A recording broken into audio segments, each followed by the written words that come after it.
දැන් අපි කොහොමද දැනගන්නේ තමන් ළඟ තියෙන ලැප්ටොප් එක ඔබේ අතේ තියෙන ඩිවයිස් එක හෑන්ඩ් ෆෝන් එක ස්මාර්ට් ෆෝන් එක මේක හැක් වෙන්නේ බෑ ඉස්සෙල්ලා මගේ තියෙන පින්තූරයක් හරි මොන හරි තොරතුරක් එළියට යන.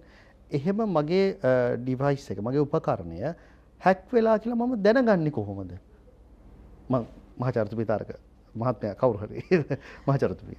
ඊට කලින් මම පොඩි දෙයක් එකතු කරනවා මේ සම්පත් මහත්මයා අපේ ડોક્ટર කිව්වා වගේ ඇත්තටම අපේ නීතිය ශක්තිමත්. නමුත් ගැටලුව තියෙන අපි අවයර්නස් පිළිබඳ ගැටලුවයි මෙතන තියෙන්නේ. හැබැයි තව පුංචි ගැටලුවක් තිබෙනවා අපිට.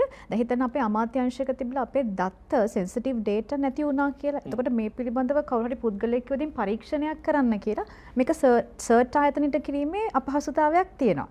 කම්පියුටර් එමර්ජන්සි රෙඩිනස් ටීම් එකට. එහෙමත් නැත්නම් මේක හදිසි ප්‍රතිචාර සංසදයට මේක කරන්න අපහසුයි. එතකොට මේක කරන්න පුළුවන් බලතල තියෙන්නේ කොළඹ විශ්වවිද්‍යාලය, එතනින් ගියාම මොරටු විශ්වවිද්‍යාලය සහ රජයේ රස පරීක්ෂක දෙපාර්තමේන්තුව.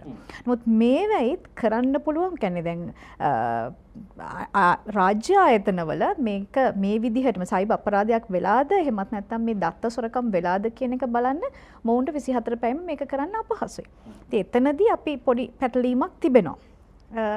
මේ සම්බන්ධව කොහොමද අපි දත්ත ලීක් වුණොත් අපේ දත්ත සෙන්සිටිව් දත් දැන් මම හිතනවා මුදල් අමාත්‍යාංශයේ ඊටාම සංවේදී දත්ත ප්‍රමාණයක් ඇමරිකන් බිට්කොයින් 4000කට වගේ මේ ඩාර්ක් වෙබ් ඉන්ටෙලිජන්ස් එකෙන් දාලා තියෙනවා. මේ ඩාර්ක් වෙබ් කියන්නේ අතන මේ බොහොම පොඩි දෙයක් මේක ලොකුවට අපි හිතාගෙන හිටියට. අතොරේ සංවේදී දත්ත තියෙන පුද්ගලික දත්ත. ඒතකොට මෙතනදී මෙවැනි දෙයක් වෙනත් අමාත්‍යාංශයක හරි වෙන විදිහකට සිද්ධ වුණොත් අපිට ඇත්තටම එතනදී ක්‍රියාත්මක වෙන්නේ කෙසේද කියන එකත් අපි ටිකක් දැනුවත් විය යුතුයි. ඉතින් ඒ නිසා NCOCS එක ආරම්භ කළා තියෙන 2025 සැප්තැම්බර් 25 මගේ මතකය හරිනම් අතිකර ජනාධිපතිතුමා තමයි මේක විවෘත කිරීමත් කළේ. නමුත් මෙතනදිත් ප්‍රකාශ කර ආයතන 37ක් සම්බන්ධව. ඒ ආයතන 37 අපිට මෙතන ප්‍රකාශ කිරීමට අපහසුයි. ඒ ආයතන 37ෙම පැය 24 පුරා සයිබර් ප්‍රහාරයක් සිදු වුණොත් මේ පිළිබඳව වගකීමෙන් යුතුව කටයුතු කරනවා කියන එක. ඉතින් ඔය ආශ්‍රිතව අපිට දේවල් තිබෙනවා. හැබැයි වෙලා තියෙන අපේ මිනිසුන් මේක ප්‍රකාශ කිරීම කල් ගන්න එකත් ගැටලුවක්. අර නැවතත් අර ප්‍රශ්න ඔය ජාතික මට්ටමින් අපේ ඉහළ තලයට පැමිණෙනකොට ආයතනික මට්ටමින් අපි ක්‍රියාත්මක යුතු ආකාරය තමයි මහාචාර්යතුමෝ පැහැදිලි කරේ. පෞද්ගලික මට්ටමින් අපිට කෙනෙක්ට පර්සනල් තමන් පාවිච්චි කරන ලැප්ටොප් එක තමන්ගේ පෞද්ගලික ස්මාර්ට් දුරකථනය මේක හැක් වෙන්න පුළුවන්ද? හැක් වෙලා තියෙනවා කියලා දැනගන්නේ කොහොමද අපි? ඔව් සාමාන්‍යයෙන් මෙහෙමයි. ඒක දැනගන්න අපහසුයි. අපිත් දන්නේ සමහරක් වෙලාවට මේක වෙලා තියෙනවා. විශේෂයෙන්ම අර අපි කතා කරලා වගේ Windows වලදී මේක හරි ප්‍රශ්නයක්. මමත් Linux කියන එක මමත් ඇත්තටම ගැරන්ටි කරනවා, රෙකමන්ඩ් කරනවා භාවිත කරන්න. ගොඩක් අය අපහසුයි කියනවා. නමුත් ඒක හරි පහසුයි භාවිත කිරීමට. මෙතනදී වෙන්නේ මෙහෙමයි. දැන් අපි දන්නේ මේක හැක් වෙලාද අපි නැද්ද කියන එක. බොහෝ දුරට ෆිෂිං එහෙම අපි මේ නිරන්තරයෙන්ම කතා වෙන මෙතනදී වෙන්නේ මෙහෙමයි. අපිට කෝල් එකක් එන්න පුළුවනි, ස්කෑම් කෝල් එකක් එන්න පුළුවනි. එහෙම නැත්නම් ලින්ක් එකක්, unknown ලින්ක් එකක් එන්න පුළුවනි.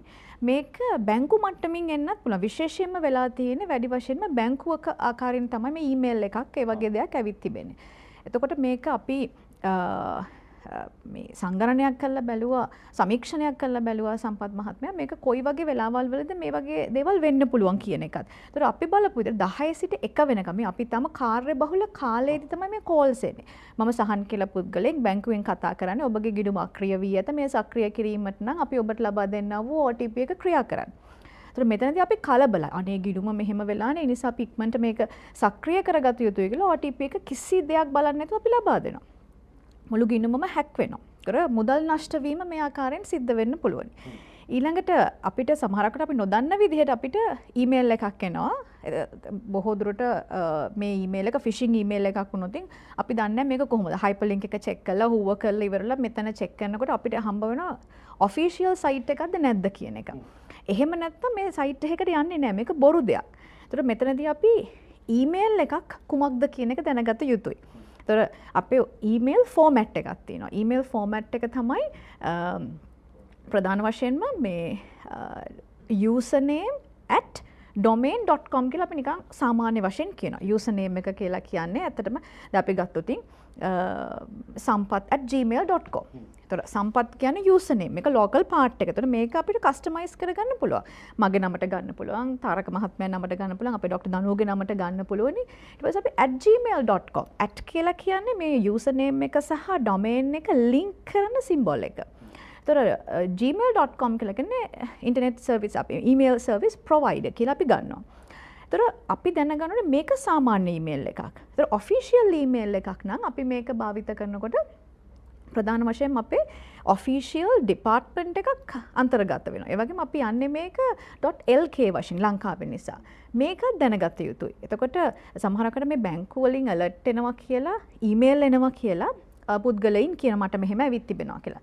සමහර ඒවා අපිට ඇත්තටම අඳුන ගැනීමට අපහසුයි. පෙර කාලේ නම් අපිට අඳුන ගන්න පුළුවනි. මොකද කිව්වද මේගොල්ලෝ භාවිතා කරන්නේ සාමාන්‍ය tools. නමුත් දැන් AI tools වලින් realistic fake පාස්වර්ඩ් විතරක් නෙමෙයි ඊමේල් මේගොල්ලෝ ජෙනරේට් කරනවා. හැකර්ස්ලා. ඒගොල්ලන්ගේ කාර්යය ඒකනේ. ඉතින් එතකොට අපිටත් තෝරගන්න අමාරුයි මේ ඊමේල් ඇඩ්‍රස් එක ඇත්තටම මේක හැකින් ඊමේල් එක, කියන්නේ ෆිෂින් ඊමේල් එකක්ද සත්‍ය ඊමේල් එකක්ද කියන එක. අපිත් චෙක් කරලා බලලා තමයි දෙතුන් පාරක් බලන්නේ මේක මෙහෙම වෙන්න බෑ කියන එක.